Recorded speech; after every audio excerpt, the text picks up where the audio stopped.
Spencer Pratt for LA Mayor. That's an endorsement directly from Chris here at the Uniquely Unqualified channel on YouTube. Please don't forget to like and subscribe. But for right now, what we're going to get into on this episode of Take Two is a little bit with Spencer Pratt running for mayor. He's jumped up in the polls, and I appreciate it. The undecideds have it at this point. So, you know, what happened? So, Spencer Pratt, I didn't know who the fuck Spencer Pratt was up until he went on Joe Rogan a couple weeks ago talking about being mayor of Los Angeles. So a little bit of background of why I give a shit about this is I was born in Los Angeles. I was born in Los Angeles County. I was born in Granada Hills, which is kind of just outside of Northridge. And you know, my parents had a house in what then they called Sunland Tahunga, although on Foothill Boulevard, going from, you know, the downhill side to the uphill side, you got Shadow Hills, then Sunland, then Tahunga, then La Crescenta, and then it starts breaking off, and then you got like Montrose, La Cañada. Anyway, that goes on Foothill Boulevard there in the what they call the Southland. I lived in Los Angeles until I was 22 years old, and I just remember great times. And I could always afford something. I was young, even after I got married the first time. You know, I was married really young. I got married when I was 18. She was 17. Her family, based on the state we got married in, her family gave me custodial rights and permission over to this 17-year-old that wanted to marry me after I turned 18. So then we go back to Los Angeles, and even me just alone, working just me, you know, I was able to make it. Things were cleaner. But you know, you could afford something. You had a destination. You could go somewhere. You know, going to Santa Monica or Venice was still cool. It was still fun. You know, I mean, theme parks have always been outrageously expensive, but you know. So anyway, so that's my hometown. That's my home state.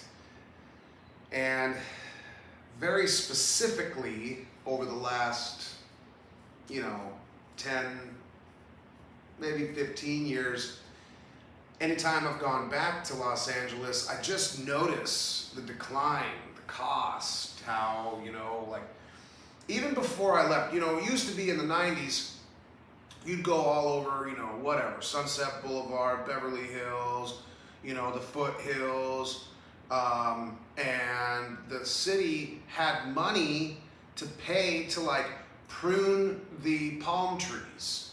And so, you know, you drive down whatever road that's lined with palm trees, and they'd be perfectly trimmed and cut, and it's all great. Well, then fast forward to by the time I was in my 20s, they stopped doing that.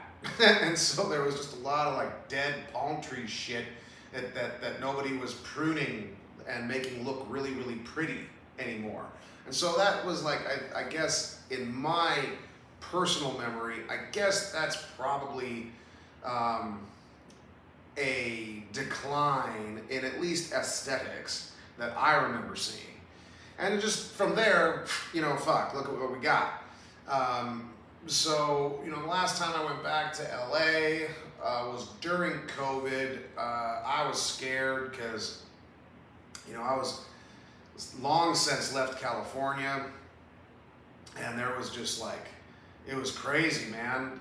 People were on high alert. I used to have a big beard, and I would get funny looks going into because I guess beard equals conservative bigot, I guess, down there, at least at the Vons I went to. And but one thing I will say that happened in LA during COVID, you could fucking move easier, and the sky was more blue, so there was not nearly as much traffic and not nearly as many people just out and about, and the sky was blue. And I thought to myself, if it looked like this and I could just get around, then I could probably see being able to afford to come back here. Who the fuck knows? Anyway, so that was the last time that I was ever in Los Angeles, and I saw some of those homeless encampments in Santa Monica while we were there, and that was just wild to see, man. It's like these are streets that we used to ride our bikes and skateboards up and down on that very sidewalk, and now it's like, where are the kids riding their skateboards? Because they're gonna get jumped or jacked or there's just at the best there's just no fucking sidewalk to play on or ride down. So like, how the hell do you get around and go play? And Venice was fine. We ran into that German guy. He's got a YouTube channel. I don't know what the hell his name is, like the German in Venice or whatever. But we ran into that guy, super nice, cool dude. And there were still people like getting their thing on Venice Beach, but it just had a different vibe, It was so different. And so then, now I don't even have to go back there. I can just look at the internet for what's going on, and then after the Palisades fire and you name it, and now Gavin Newsom, that motherfucker, is, man, that's one insufferable son of a bitch. $20 million into diapers, $20 million funneled into an NGO with ties to his fucking wife, his psychotic wife, for diaper donations to go to hospitals at what, 30 cents a diaper? Just go to fucking Costco and buy them at 16 cents a diaper. Like this Gavin Newsom guy is he's a piece of shit. I've come to the conclusion that I don't think he's intelligent. I think he's actually kind of dumb. Anybody that just kind of like, oh, money's the solution, everything's getting worse, look at what a good job we're doing, fourth largest economy. Dude, fuck you, dude. Like, all of his hand movements, he's a wacky ass guy. He is a wacky fucking guy. And then, drop it down to Karen Bass. So, like my hometown's getting hit with a double whammy. The bullshit from Governor Newsom and then the bullshit from Karen Bass. You can't blame Orange Hitler for a wildfire. I'm sorry, you can't. You've got to blame your own mismanagement on that. And this is where these people just go so, man, fuck these fucking people. These fucking socialists, these fucking liberals. I'm not talking about a Democrat. I'm not talking about a moderate, cool-headed Democrat. I'm talking these fucking liberals that are they're gluttons for punishment, man. They just love it. They love it. But, a big portion of the people that vote have been indoctrinated into this whole shit. Anyway, so I've watched, I used to go and drive around and hang out in Malibu and the Pacific Palisades. And, like now it's like, hey man, this place is trashed. The Coastal Commission is a bitch to get any permitting going for anything. It's not that I think that the wildfires were like this grand conspiracy to acquire land and kick people off of the coastline to make high-end free apartments for homeless people. I don't necessarily think that, but when you've got I really wish there was more of a worse word for her, for Karen Bass, incompetence. She can't even speak the English language clearly. And she's, it's kind of like that Jasmine Crockett lady. At least Jasmine Crockett's a looker. She's a good looking lady. But you know, the title of lawyer does not dismiss you from the action of dipshit. And so that's where I'm at with Jasmine Crockett. She opens her mouth. It's like, I'm sorry. It's not because I'm a white guy. It's because you sound like a fucking ghetto rat. And I don't want to take any advice or leadership from you. Can you, I don't care if you have an accent. I don't care if that's how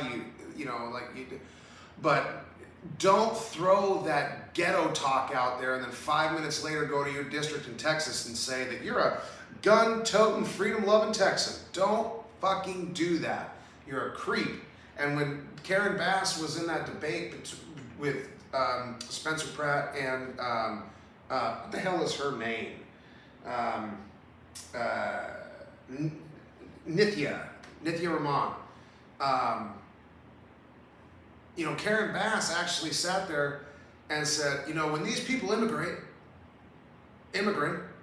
or, whatever she says, she's, and they're undocumented. It's like, hey man, do you not know what a suffix is? Undocumented? Immigrated? If you don't know what a suffix is, get the fuck out of the office. You should know how to speak the English language if you're gonna run shit. And not only that, she looks like a fucking puppet. Her and that Brandon Johnson, I remembered his name, Brandon Johnson, the Chicago mayor. Dude, they must be related because they look like cartoon characters. Brandon Johnson, you look at his fucking face from the front and he looks like a Muppet, and then you look at Karen Bass and she looks like one of those ventriloquist dummies that you just put the hand up and just move the mouth, kind of like a Jeff Dunham thing where it's just a piece of cardboard folded in half and then you put a face around it and you go womp womp womp. That's what Karen Bass looks like. And then to boot, she can't talk and she blames all of her shortcomings on somebody else. Well, here's the gig there. So Spencer Pratt surged in the polls, now above Nithya Rahman, and now he's at 22% to Nithya Rahman's 19%. However, Karen Bass is sitting at a 30% in the polls. Now here's my overall issue with that. Karen Bass, objectively, it doesn't matter if you're conservative, liberal, Republican, Democrat, it does not, socialist, communist, fascist, it doesn't matter. If you walk outside your door in Los Angeles, it is abundantly clear in front of your eyes that shit is wrong here. And who's in charge of that? This bitch. Get that bitch out of there. It's as simple as that. Here's another problem. Spencer Pratt, I think he's running as an independent. They're billing him as a Republican on hit pieces. I could be wrong. He might be Republican, but I'm pretty sure he went into that debate as an independent. And